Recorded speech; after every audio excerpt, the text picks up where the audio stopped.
Для каждого человека важнейшая составляющая жизни – это семья. Казахстан – страна, жители которой высоко ценят родственные связи и теплые семейные отношения. Семья для казахстанцев – неиссякаемый источник опоры и отрады, радости и взаимопомощи. В семье происходит воспитание человека, закладываются базовые моральные качества, формируется гражданское сознание.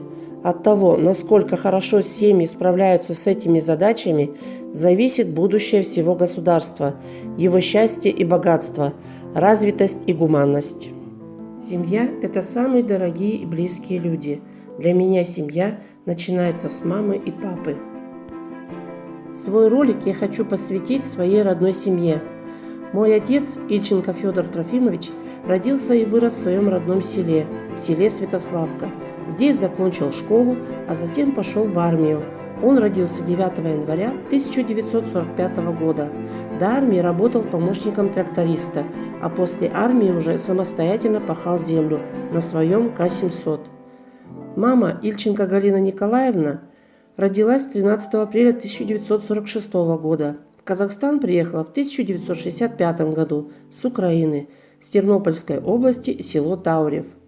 Работала вначале дояркой, а затем, окончив техникум, пошла работать продавцом. Здесь она встретила свою любовь, моего папу. У моих родителей нас 4, я старшая дочь и 3 моих брата.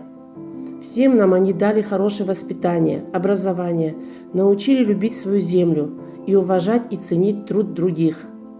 Мама с папой воспитали настоящих мужчин. Все 3 брата отслужили в армии, все 3 пограничника.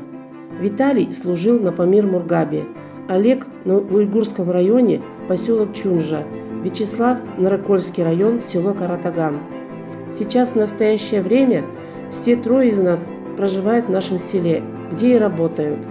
Виталий проживает в Германии.